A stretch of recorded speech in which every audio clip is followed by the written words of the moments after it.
First speaker this afternoon is Sister Kendra Cox, and let me give you a brief background of her. She is presently employed with Unity Hospice in Marion, Arkansas. She is the account executive and director of marketing. She has worked in Unity Hospice for about 4.5 years. Unity Hospice services Clinton County and Mississippi County in Arkansas. Tonight she's going to talk on palliative care and hospice care. She'll tell us the difference between those two. So let's welcome Ms. Kendra Cox, Unity Hospice.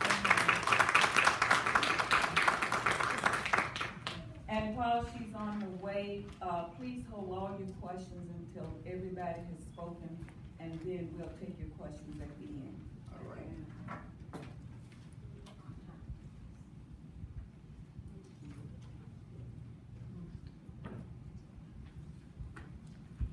Hi everybody, how are you? Doing fine. Can you hear me okay? Yes. I'm tall, so I gotta adjust a little bit here. As she said, my name is Kendra Cox, and I am the account executive and director of marketing for Unity Hospice Care here in our Arkansas office. I have been with Unity Hospice Care for 4.5 years. I'm very honored to be here. I believe this is my 4th time here, I want to say. So thank you so much for having me. I greatly appreciate it. I don't know all the songs. I don't know the words to all the songs, but every time I step in this building, I feel love. And I feel it way down deep in my heart. And thank you for having me. And this is a blessing to me to be here. I'm going to try, I've got my notes because I don't want to forget anything. So I've got a lot of important stuff to tell you, but I don't want to read straight from this either. But I just want to tell you a little bit about the history of Unity Hospice and our office here in Arkansas. And I'm also going to talk to you tonight about hospice care and palliative care. And I'm going to try to tell you the differences because a lot of people have never even heard the word palliative care. And a lot of people are afraid of the word hospice care, okay? But I'm here to tell you that I could not do this job and do what I do if I did not believe in this program and what I'm involved with. We've helped a lot of families, we've helped a lot of patients, we've helped a lot of family members get through very difficult times. There's so many different aspects to our program, and I am so pleased to be a part of this. I don't know if you know where we're located, but we're located over on Highway 77 in Marion. And like I said, I've been here about 4.5 years. When I started with Unity Hospice, we were in the Mid-Continent building, up on the 5th floor. Nobody knew where we were. Nobody had heard of our name. At that time, we had 1 nurse. We had 1 part-time CNA. We had a part-time chaplain that split his time from Mississippi over to Arkansas. And then we had 1 social worker who acted as the social worker / volunteer coordinator. Very bare minimal office. We had 3 patients at that time that we cared for. We now have a director of nursing, 2 full-time nurses, 2 CNAs, which we are looking for another one, and we're also looking for an additional nurse. If you know anybody, send them my way. We have a full-time chaplain, Dr. Victoria Smith. We have a full-time office coordinator, and we have, between the social worker and the volunteer coordinator, it's now a full-time position. So we went from basically 3 or 4 people to, I believe, 10 now in our office. And our current census is 21. And we service Crittenton County and Mississippi County. We're also going to have a satellite office open in Blytheville as soon as our Medicare number is approved there. We are a faith-based organization, and it shows in our office. I can't say that every day is glorious. We have personalities, and that's okay, but we pray for each other, we pray for our patients, and we pray for our families. So I believe that an office that prays together stays together. With hospice care, well, I'm going to start trying to go into the differences between the two. I don't know if most of you know this, but hospice or palliative care can take place in a person's residence, which includes a home, a nursing home, or an assisted living facility. Most people think people can only get hospice in their home, but those are the three different places where we can provide hospice or palliative care. With hospice care, generally a patient is given a life expectancy of 6 months or less. That is just a general number. That's basically Medicare guideline to go by. I truly believe that only God knows how long a patient has in their remaining life here, but that is a guideline that we follow to admit someone under hospice care. They have a terminal illness, and they are not seeking aggressive treatment. Okay, what I'm trying to get people to understand and to encourage them is that most people think that you have to be actively dying to get hospice care, and that is simply not true. We actually prefer to get patients sooner than later. It is so much easier to go into a patient's home and get acclimated and help them sort through things like funerals and wills and family arrangements, and wait on family members to come and see them when we have more time with them. We can help them through a lot of their issues, whether it be something within, whether it's a spiritual issue, family issues, or whatever. When we go in, we only have 2 or 3 days, we're in, and then they're gone, and the family's devastated. You know, like, oh my gosh, this happened so fast. So we try to get patients sooner rather than later. Under hospice care, we provide comfort, care, and compassion. We treat emotional and physical symptoms, okay? Those symptoms include vomiting, depression, anxiety, pain, those sorts of things. We know we can't cure a patient because they're terminal and they're not seeking aggressive treatment, but it is our job to make them as comfortable as possible. We do not drug someone out of their mind and watch them die. I've heard people say, oh, you don't want hospice, they're just gonna come in there and lay you out and then just come by and see you every once in a while. We do not do that. You have to understand there is so much more to what we do. We want people to have the best possible quality of life that they have remaining.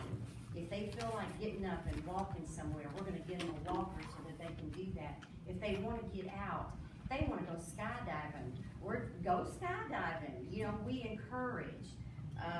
We don't want people to be in pain. We don't want them suffering in any way, but we also want to give them a really good quality of life. And we're happy-go-lucky. We're not gloom and doom. We don't walk in and go, oh, hey, we're here to get you to hospice today. You know, we don't want that. We want everybody to enjoy their remaining time together with each other and enjoy their family member or the patient that is passing away. Each patient's care that we follow is done by an entire group of professionals. So if we admit somebody to hospice, there's just not a nurse running out to see them every once in a while. Their care is being followed by 2 doctors, a nurse practitioner, nurses, a director of nursing, CNAs, a chaplain, a social worker, a volunteer coordinator, and our volunteers. That is what is involved. That is how many people are involved in a patient's care when we have them under hospice care. We, as a hospice agency, are required to provide the patient with medical equipment. And that includes hospital beds, specialty mattresses, wheelchairs, oxygen, anything that's necessary to make caring for the patient easier. We also provide medications that are related to the hospice diagnosis. Okay, so in other words, if a patient is suffering from pain, nausea, vomiting, diarrhea, depression, anxiety, gets a urinary tract infection, we are going to treat those symptoms, okay? We don't just give you pain meds. If you're suffering from anxiety, we're gonna get you on an antidepressant or some kind of medication to help relieve that anxiety. We provide emotional support as well as comfort support, and we have somebody that's on call 24/7. Okay, so if a nurse has been out to your home, everything's fine, but a couple hours later, the patient experiences shortness of breath. All you have to do is pick up that phone, if it's after hours, and call, and somebody is going to return your call. If you are really nervous and you want the nurse to come back out there, she will come back out there and pay a visit to you. Our job is to keep patients in their home, keep them comfortable, and let them go in peace and be where they want to be. We know that at this time in a person's life, there are a lot of emotions and feelings that need to be addressed and worked through. This is where our awesome chaplain, Dr. Victoria Smith, comes into play. She reaches out to people who need counseling. She plays the mediator a lot of times with families who have disagreements. She can feel their spirit. She knows when someone needs to be reached out to. She can feel my spirit every day. If she can feel it, she'll follow me right out the door. Hope, come here. I need to pray with you today. She is very, very valuable in our patients' care, and our patients absolutely love her. And she can sing, okay? She's a rock star. She can sing. If I had 1/3 of her voice, I would not be up here tonight, okay? I would have pursued a different career, I promise you that. But our families love her, and we love her, and she tries to attend every single funeral that she can attend. Sometimes there's scheduling conflicts, or we may have more than one funeral on the same day, but that is not required of her. That is something she goes and does out of her heart. And I don't know what we would do. I really don't without her. She also has a wonderful 13-month bereavement program for all of our families, because just because a patient is no longer with us, that doesn't mean that our care stops, okay? She follows up with them. If they say, I'm really, really struggling right now, I need you to come and see me. I need your prayer, I need you to be here. She will go and see that family. Our nurses are top of the line. They're caring, they're compassionate, they're professional. They technically aren't supposed to give their cell numbers out. It's really something that is taught to them. Don't do that, make them go through the proper channels, but they don't listen. They do not listen. They give their phone numbers out because they want their families and the patients to know that if you need me, please call me and please text me. I'm there for you. They don't have to do it, but they do. And I don't know if any of you know a hospice nurse, but that probably has to be one of the hardest professions that there is. You get very, very attached. We all do, to our patients and to our families. I don't know how they do it. I don't get to meet every single family that comes along, that comes under our care. I wish I could, but I know that the ones I've met, I have truly loved and grieved for when they pass away.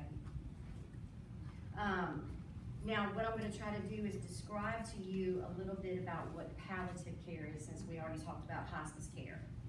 And I'm going to make sure I don't go over my time. Palliative care, most of you, like I said, have probably never heard of this service.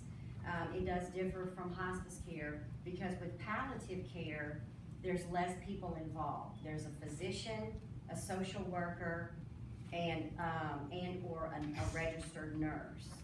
We provide medical care and support for people who have a serious illness, yet they are still seeking aggressive treatment. An example, a patient has breast cancer, she's not ready for hospice, she wants to fight this, her outlook isn't really good, but she really wants to give this treatment a go. We can come in and put her on our palliative care program and follow up with her. And if she is having symptoms from her treatment, her chemotherapy or her radiation, like nausea, vomiting, anxiety, anything like that, we can be this go-between between her and her doctors, okay? Basically, with palliative care, they get visited once a month, okay? It's kind of like just, we're gonna come in, we're gonna talk to you, we're gonna assess you, we're gonna see how you're doing, and then they follow up with a weekly phone call. So that's where it differs from hospice. They are still seeking their treatment. If a patient decides after a couple of treatments that this is not the route for them, that the therapy is causing them more distress, and they want to just go peacefully, then we can transition them over to hospice care. So this basically can work as a bridge. I want to tell you briefly the differences and the similarities, so that you can kind of keep this in mind in the future if anybody comes to mind or has any questions about this. With hospice, a patient has been given a life expectancy of 6 months or less and is not seeking aggressive treatment or therapy. With palliative care, a person has a serious illness and they are seeking therapy or treatment. With hospice, we provide medical equipment, supplies, and medications that are related to the hospice diagnosis. With palliative care, we don't provide medical equipment, we don't supply supplies like diapers, wipes, and we don't supply medications. We can write prescriptions, but under hospice care, these things are provided under a blanket, okay? With hospice care, we treat and manage symptoms. With palliative care, we treat and manage symptoms. We cannot cure, okay? We are not curative, we are caring. Hospice care, we offer our services in a patient's primary residence, which may be a home, nursing home, or assisted living facility. The number of visits that we pay to the patient is based on the needs of the patient and their family's request, okay? So the amount of times a nurse, a CNA, chaplain, social worker, volunteer coordinator go to a patient's home under hospice care is based on their need. It's more frequent the more their condition starts to decline. Under palliative care, it is only a registered nurse or a clinical social worker that go into the patient's home, and it's generally once a month. That's just kind of an overall rule. If we feel the patient needs another visit or more frequent visits, we will do that. It's not a rule. It's not set in stone, I guess. Hospice and palliative care services are both paid for through Medicare and private insurances. We participate in a lot of different private insurances, but we have to take them on an individual basis. You may have United Healthcare, and we can call your particular plan, and they'll say, oh no, you're not a provider under this plan. Well, you may have United Healthcare, different form of it, different underwriter. We call, and we are listed as a provider for your United Healthcare. We do take Medicare and Medicaid, though. There's no questions there about that. It's the private insurances. So I guess I'm done. I just want to thank you very much for allowing me to be here, and God bless you all.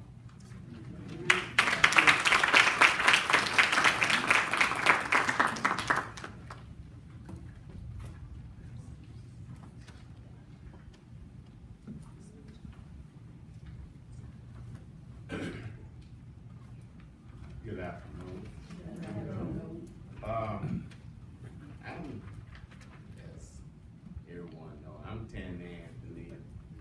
I'm the oldest of 4 children of our father Solon and Anthony.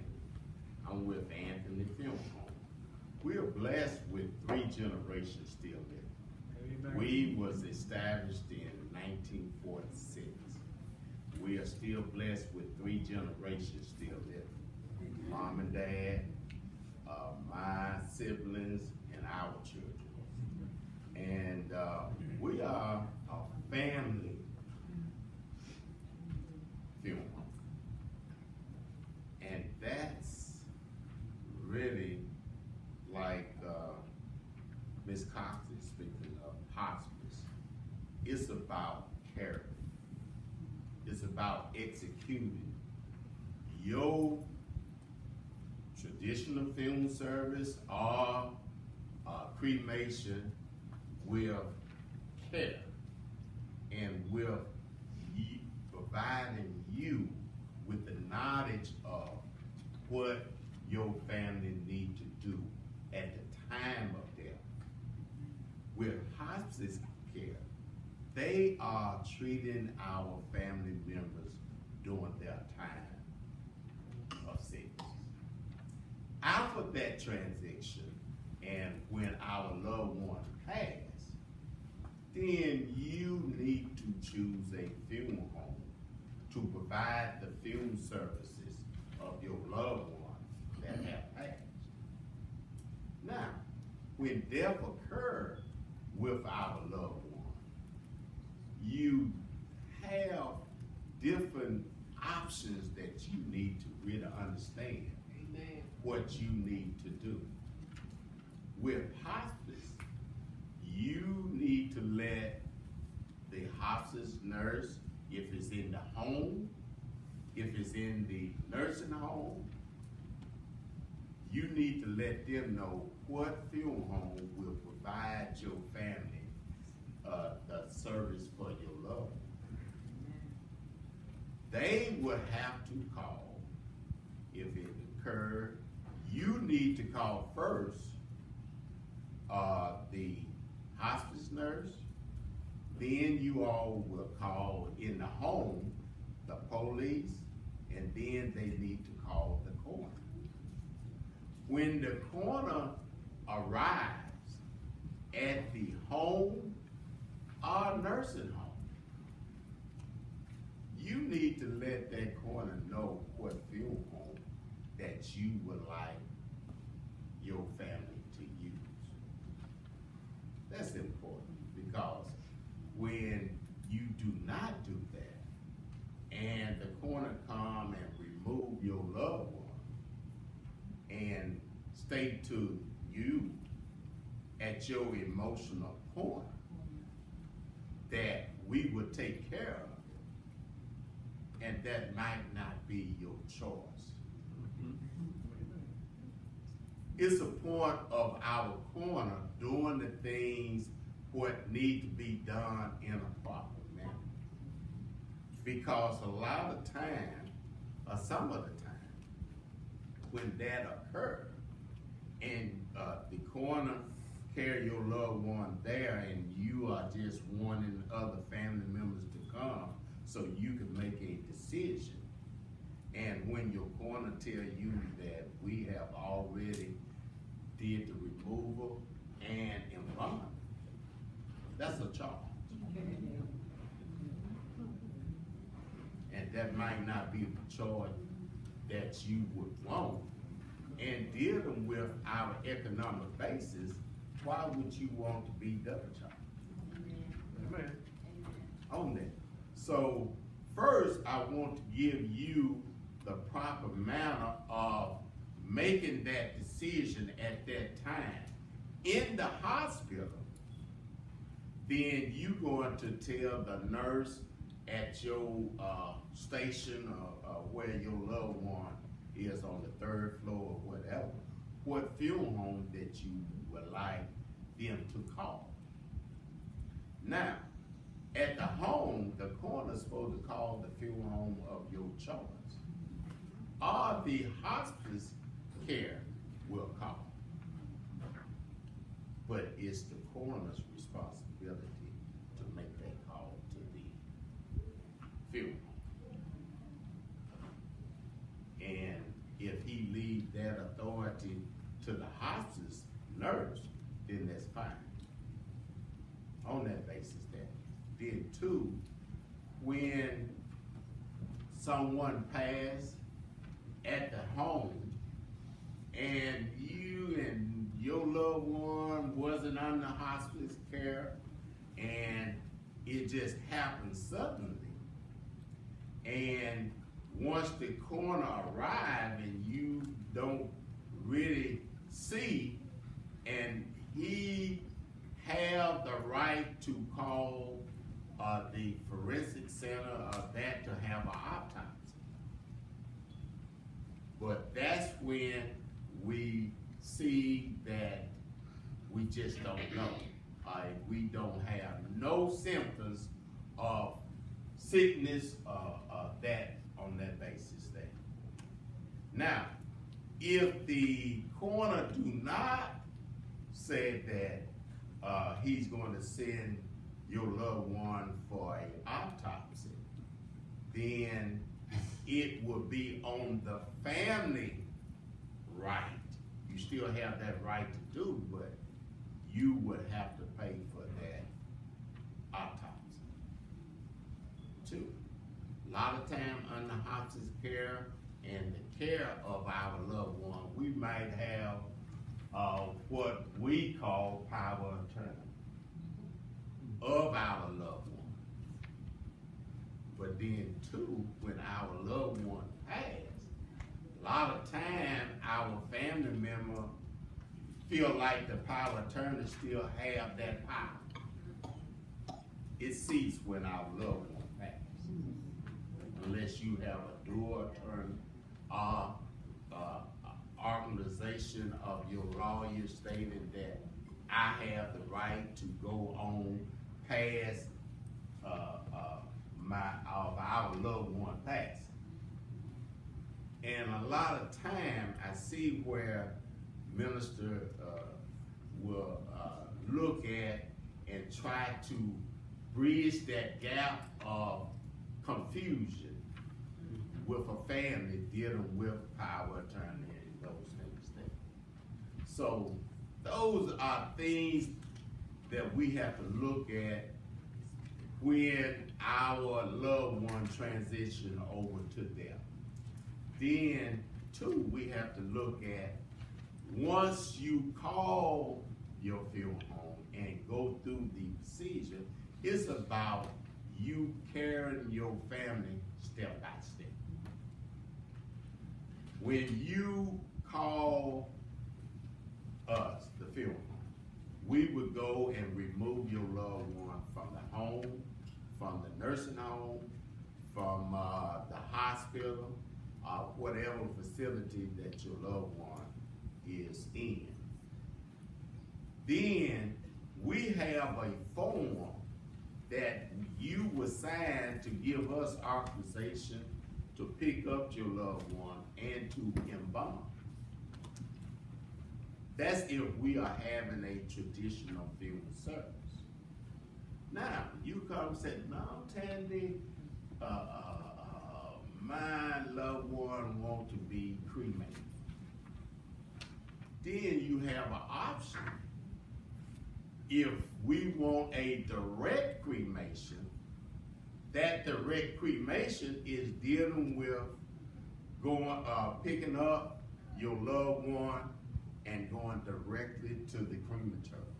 Once we receive that permit or that certified death certificate for us to go to the crematory. Now, if you say, well, Tandy, we really want cremation, but we want a traditional funeral service before cremation, then, therefore, we would then make a conference appointment, and then you will come in. We would then go over the steps in making those arrangements. Your first step that I will carry my family with is getting the violent statistic for the certified death certificate. Then I would get your family roster, which is your immediate family roster, which is strictly for the paper. Then we would go over the different time, the location that you would like to have your funeral service. If we're gonna have a visitation and on that basis there. Then we would select a rental casket. Cremation, you're gonna have a rental casket or a cremation type casket. A rental casket is gonna be a rental casket that you will select for your loved one for that traditional funeral service. Then you have an option to select a urn. What I mean by urn, once we bring your loved one back from the crematory, then this urn will be where your loved one's remains will go into. And we would then give that urn back to you. Some of our families said, no, Tandy, I'm just going to receive my loved one with the, what they put our loved ones in at the crematory. You have that option as well. But a urn will be if you're going to display our loved one on the manor or wherever on that basis there. Sometimes our family would like to spread the ashes maybe at our home, or maybe in the lake, or maybe wherever you would like to do that. But a urn is an option of you putting your loved one out for cremation. Then with direct cremation, you might have an option to have a memorial service. You can have the memorial service in your home. The only thing that I explain to my family, if you're going to have a memorial service in your home or in the church or wherever, that loved one cannot be there at that time if you are just doing it with your family. But if you're going to have a memorial service in the church or wherever and want to have our loved one there, then you have to have a funeral director there as well. On that basis there.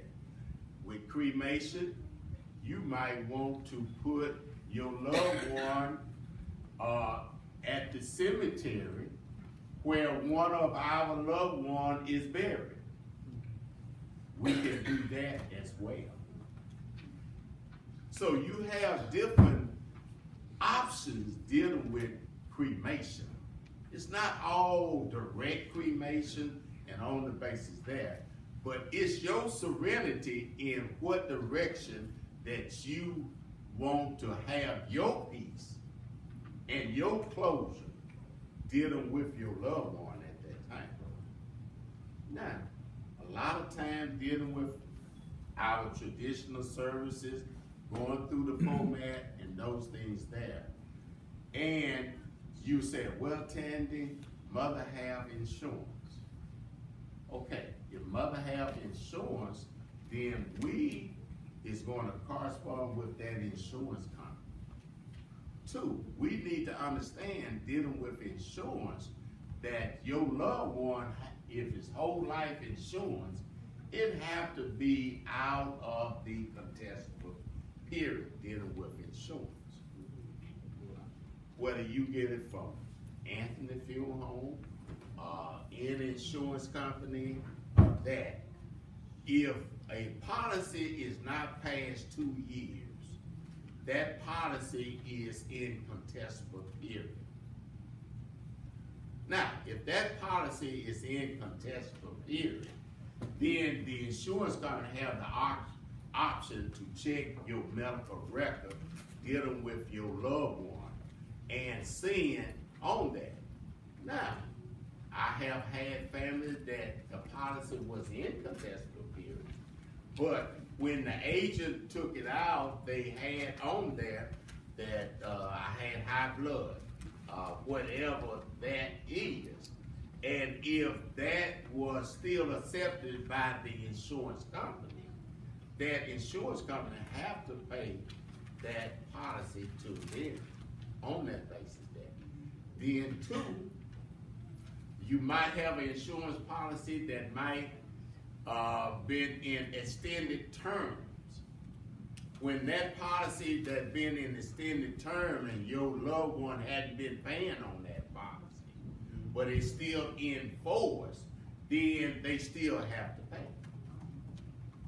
But if you are in contestable period and everything on that agent list, and he have good health, knowing that we was on medication, we had high blood, we had heart problems, and all of this, and then you just took out a policy on your loved one, it's still in contestable period. That policy is not going. We cannot take a assignment on that. But that's why you have to have understanding and go step by step with our family. It's about family, by helping the family that is in need. But I have to explain the ins and outs of everything in the walk that we need to walk to make that closure for us and for your family member. Okay, question now. Hold that thought. Hold that thought. Two, I want us to understand once we make those decisions and once we come and make that traditional film service, and when I tell you step by step, you let me know exactly you want this, you want that, and we come to the point of making a casket and a outside container selection. That outside container is what the casket go into at the cemetery. Now, that outer container have to be dealing with whatever cemetery that the family is going to use. 90% of our cemetery that we use around here requires what we call a rigid container. That's going to be a concrete box or vault. Lot of when we was growing up, church cemetery had no requirement dealing with your outer container. You could use what we call a wooden box or pine box. So if we have church cemeteries still doing burials, then I will let my family know that you have that option of a wooden box or a concrete box or a vault. Now, a lot of my family think a concrete box is a vault. No, it's not. It is considered a rigid container, but it's not a vault. Just like your caskets. Some of my family think in the casket is the same casket. No, it's not. You only have two types of caskets. You have what we call a non-protective type casket. That casket just closed. A protected casket is going to have that rubber gasket around the top of that casket and sealed with a key. Family, friends, all what that means. A protective casket keep elements from penetrating in your merchandise that you are purchasing. A non-protective casket do not serve that purpose. But then, a family said, well, Tammy, if I get a vault, would I necessarily need a protective casket? No, you don't. If you are looking for that protection, you can get a protective casket and a protective vault, or you can get a non-protective casket with a protective vault, and you still would serve the same purpose. But then too, it's not with a funeral home just giving you a figure or whatever. That's why I made the step. When you come in, we going step by step. When I give you a general price list, in my first column, it's going to be casket and professional services. That second column is going to show you the cost of that casket that is in that first column. So when you go into my selection room and the price that you see on that casket is the cost of that casket, then you would go to that first column and you're going to see casket and professional service. Now, Tanya, what is professional services? Professional services are services that is rendered within your selection of your service that you are selecting. Some of the professional services that you're looking at is the embalming, the pickup, the dressing, your visitation, your service at the church or chapel, your hearse, and your limo. Those are your basic professional services that is rendered in any service that you select. You make that selection, not Tammy. And whatever that total is, that's going to be your total of everything. Only thing, sometimes I include it when your opening and closing. Your opening and closing in a traditional funeral service is dealing with your cemetery. That is their charges that they are charging us for opening and closing your loved one's grave. Your headstone is considered a choice that you can include at the beginning, or you can do it later. A lot of my family do a headstone later. But all cemeteries don't require the same type of headstone. 2 of our cemeteries in this area do flat type cemetery markers. That's Paradise Garden and Quentin Memorial Cemetery. Mary Memorial and Basic Church Cemetery, you can do upright type markers on that basis. But key thing, family, is don't make decisions off of emotions.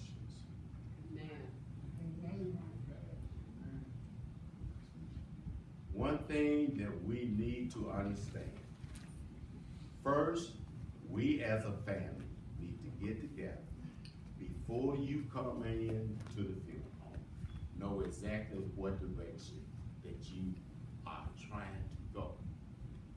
Whatever steps or whatever I need to do step by step, because you're going to let me know whether we're going to include program, what type of casket spray, are you going to do the casket spray, dealing with mother's hair, if you're going to use our beautician, or you might have someone in your family that want to do the hair. All of those things things need to be done step by step. Not for me to give you one price and you assume that all of this is included. Sometimes it's not. And that's why a funeral home need to carry you step by step and then respect what direction you want to go for your loved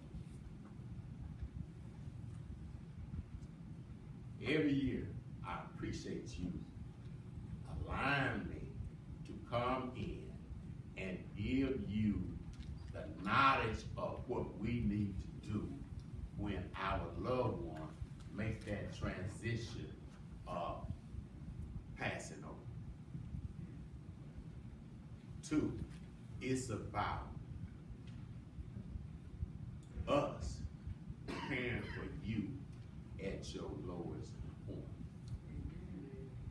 And it's about love for one another. Amen. Thank you. Be the speaker on tonight because you could have told anybody else. So I do thank God for this opportunity. When I was asked to be the speaker, I went in prayer and asked God to give me the words to say to you all. So I've been led by the Spirit what to say, and hopefully that everything that I will say will impact your life, and you'll learn a little bit more, have a little bit more knowledge about grief. Grief is a natural and a normal reaction to a loss of any kind. I'm gonna start over. Is that okay? That's okay. All right. Amen. Grief is a natural and a normal reaction to a loss of any kind. It is a journey or an experience, a feeling in response to that loss that we may have. An adjustment because of the loss. We all have to make adjustments. Grief, it is not an option for none of us, but a necessity, not only because of the loss, but also because of the love that is based on the relationship and experience that we have had with that loved one before the loss. You can feel grief all over. It is physical, it is emotional, it is spiritual, psychological, and social. It is a very special and a personal journey or experience. There is no roadmaps, no guidelines or specifics. It demands a lot of hard work, and you have to go through grief. The deeper the feelings towards the person or object of loss, the deeper the need to grieve. Grief hurts because of the love behind it. Grief is a process or a journey that is not completed. You do not get over grief. You do recover enough for some moment in the past experience. It is experience based on many things: your lifestyle, history, past experience, faith system, family networks. It involves many feelings like anger, love, bitterness, despair, doubt, and guilt. It is often can include depression, physical, behavior changes, and change the interest in our lifestyles. Grief is a process of serious reactions and making new pathways to travel. It affects our attitudes and feelings about ourselves, our situations, those around us, and the one who is us. The process of grieving is not a straight line, but a series of steps. Forward, sideways, upside down, and backwards, into something called recovery is reached. There is not a timetable. Be gentle with those who are grieving and also yourself. I also want to talk a little about grieving events. The number one event that we all are familiar your mother, your father, your brother, your sister, or relative. That is one event. It may be a loss of a pet. It could be a marital separation from a mate. It might be a divorce, being fired from a job. It may be a major injury that you have or illness. A major change in a financial status. You might be making $100,000, now you're at $50,000. Retirement. I know we don't look at grieving events as retirement. You may be retired and now your schedule is kind of empty. You don't see the people you used to see. You got bored in your life. What do I do now? I'm retired. I encourage you, if you're retired, try to get involved with something. Just don't sit there. You may be having problems with your in-laws.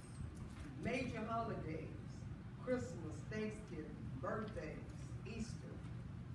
Those are just some of the grieving events that we have.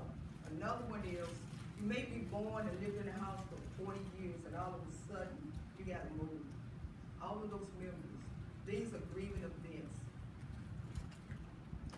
There's also something that's called, when you have multiples of death in your family, one that we can all identify with is the Duck Boat, where the lady lost 9 relatives all at one time. That is called cumulative grief, or AKA grief overload. We might look at it as a tragedy, a combination, but it is grief overload.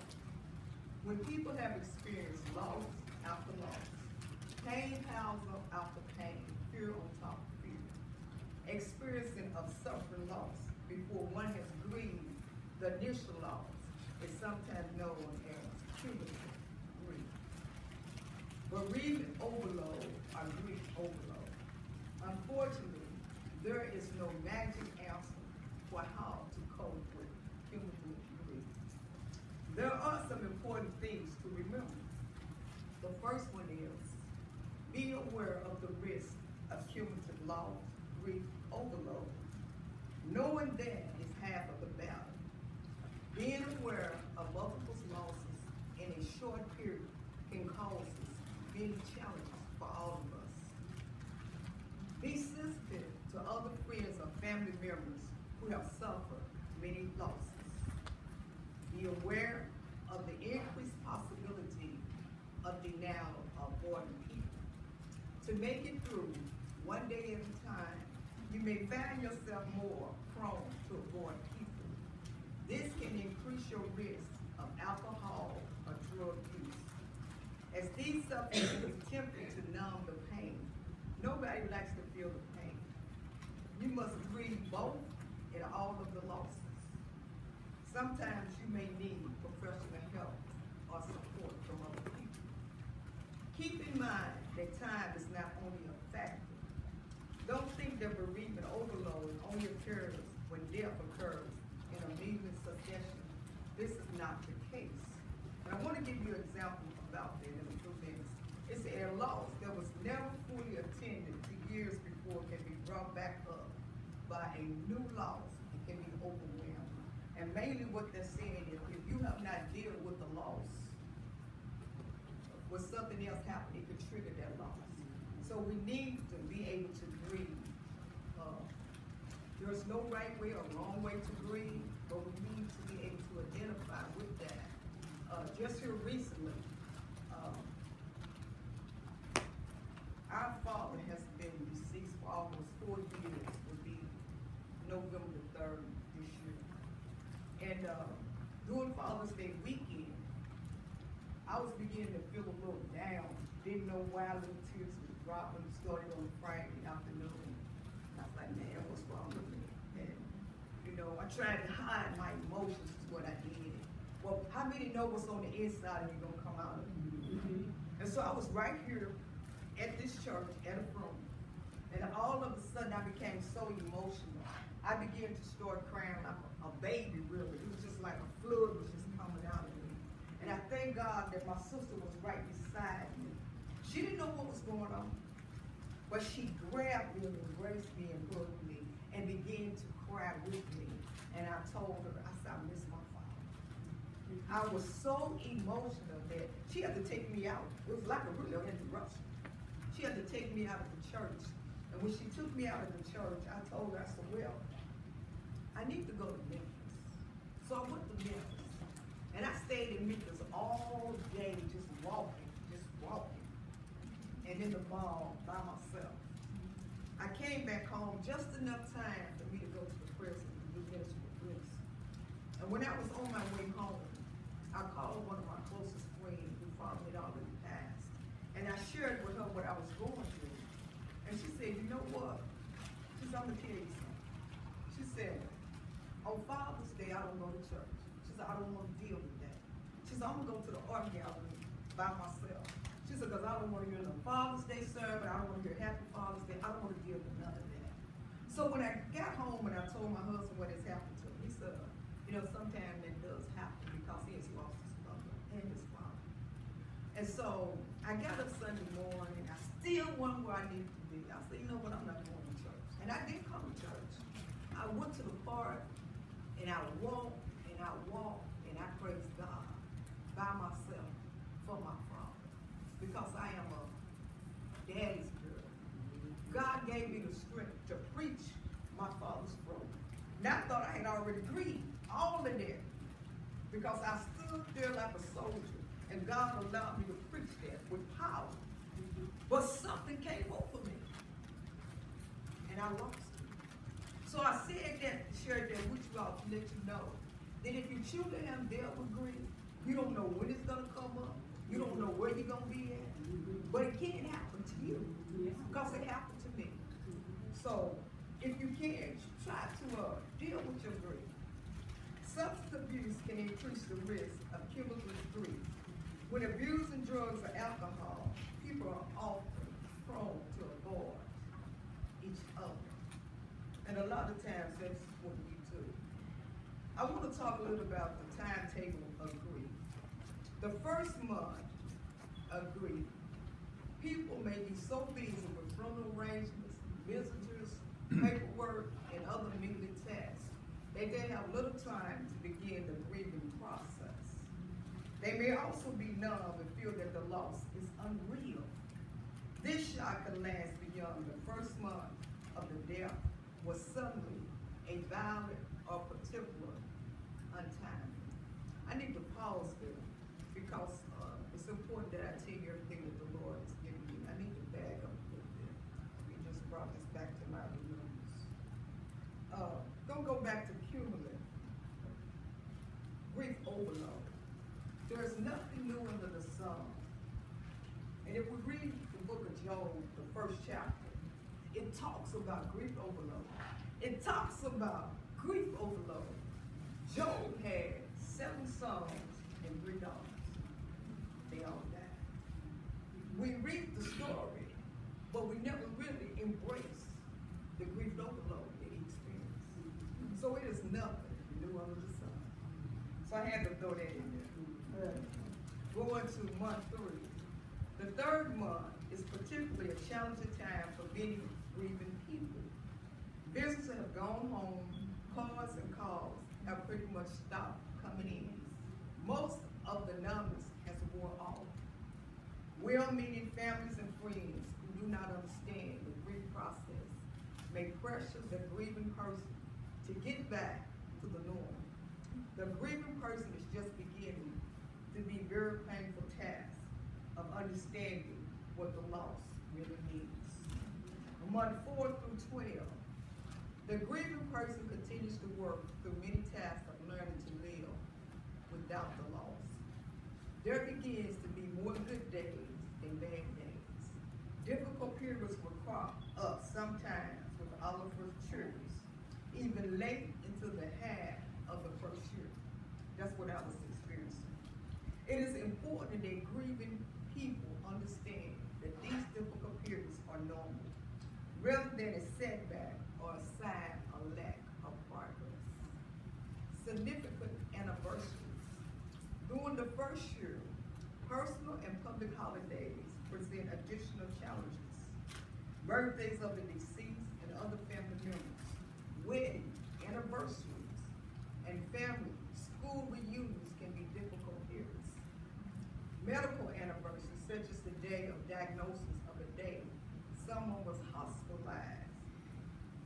home from the hospital can also bring up memories.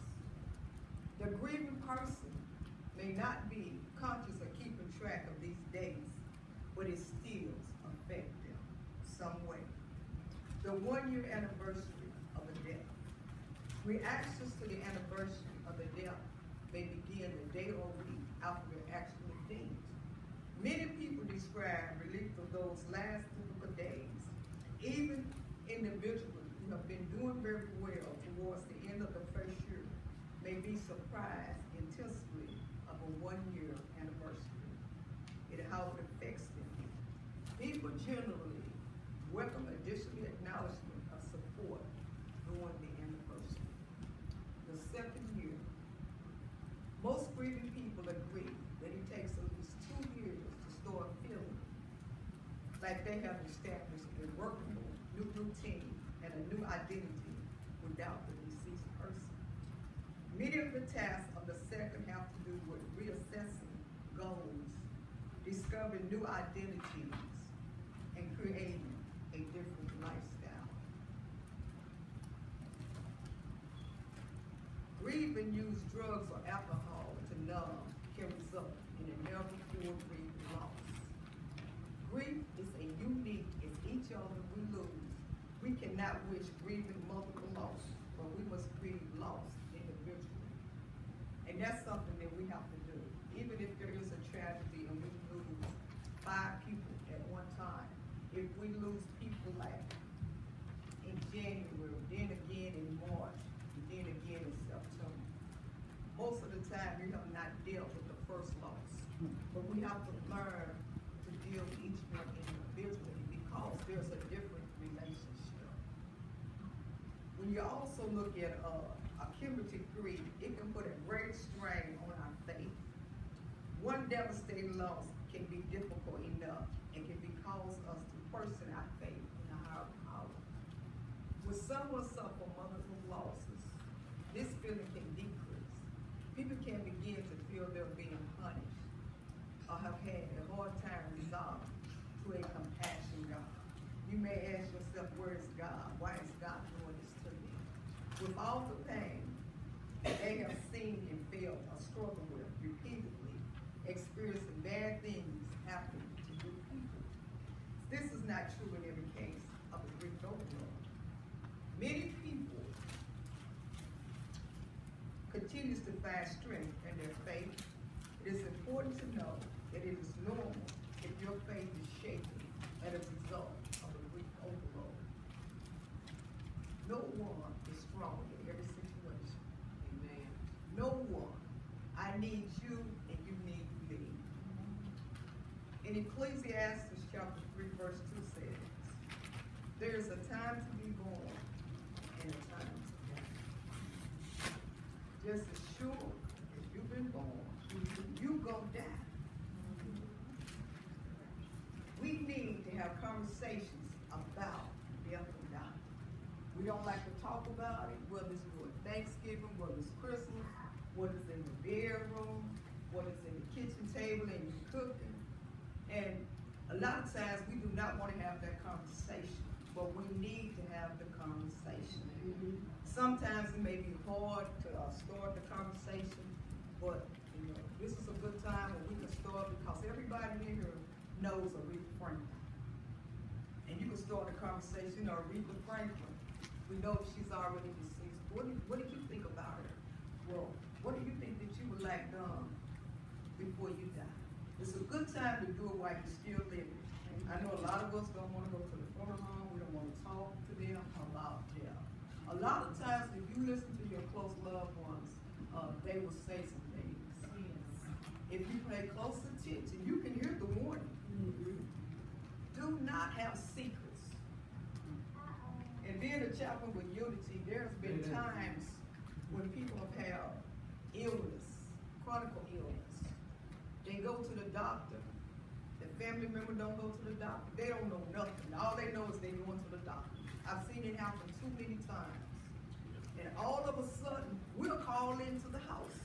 And when we're called in, and daddy's still up moving, and we'll call in, they want to know what y'all doing here. we're trying to prepare the family. We can feel the pain. We can feel the frustration. We can look at the family and they saying verbally, get out of my house. What are you doing here? I may be there on a Monday, and I'm talking to the nurse on Tuesday and saying, this person is declining. I'm still going back in the house on Wednesday. Then I go back Friday, because we talk about every case. And when I go back there on Friday, I'm looking at that person, and I know they getting ready to go. So I call the spouse in, say, look, this is what we dealing with. If you got something you need to say it. The next day, or even the same day, I get a call. Just cross over to the other side. So when I go back and do a brief and bereavement within 3 to 4 weeks, they'll finally admit y'all trying to tell. Please do not have secrets if you're sick. Share that with your loved one. They need to know. Because it could be something they want to say to you. Right. Man. It could be something you really want to say, but you can't say it because it's a secret. I know, right? So, try to be real with your family members. And a lot of times, we don't want them to have to take care of us. We don't want them to know. For pride, we'll take that family for a ride. Some unnecessary feelings and emotions that we don't have to go to. A lot of times, they do have limitations and they have problems. And I want to encourage you as my family. A lot of times, the family members do not go to visitations because some of them can't handle it. They just gonna come to the funeral because they know that's what they have to do. So I encourage us as a family, go to the funeral. Please go.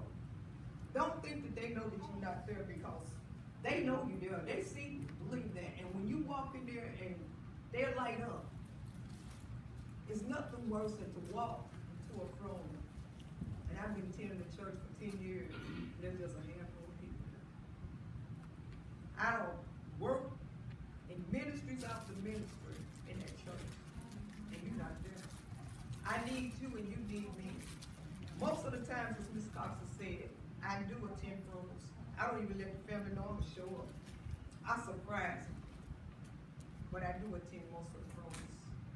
There are 5 stages of grief. Denial is the first stage. It helps us to survive the loss. The world becomes meaningless and overwhelming. Life makes no sense. We are in a state of shock and denial. We go numb. Denial helps us to pace our feelings in only as much as we can handle. There is a grace in denial. It is a nature's way of letting only us handle as much as we can. The second one is anger. Anger is a necessity stage of the healing process.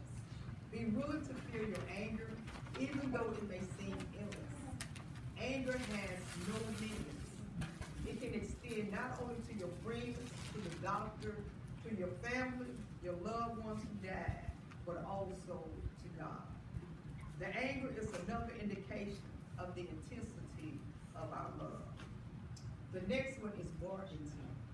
Before loss, it seems like you would do anything if only your loved one would be spared. Please, God, you try to bargain. We become lost and amazed if only, or what if, stages. Guilt is often bargaining companion.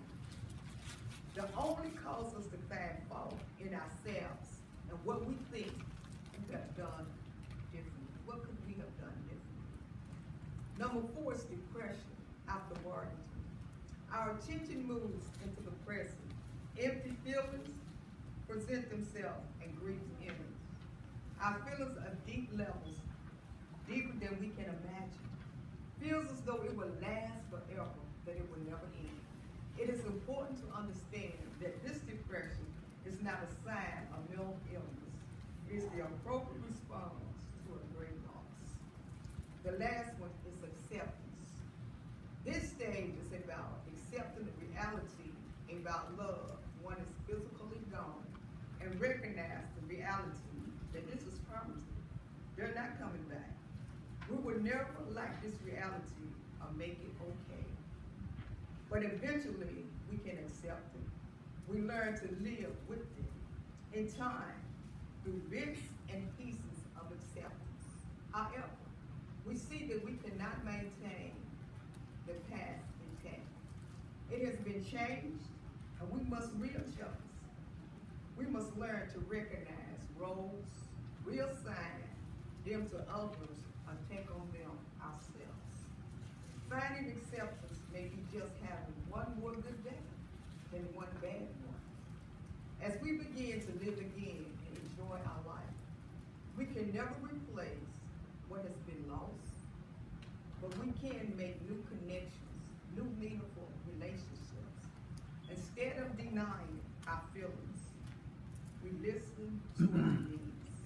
We move, we change, we grow, we evolve.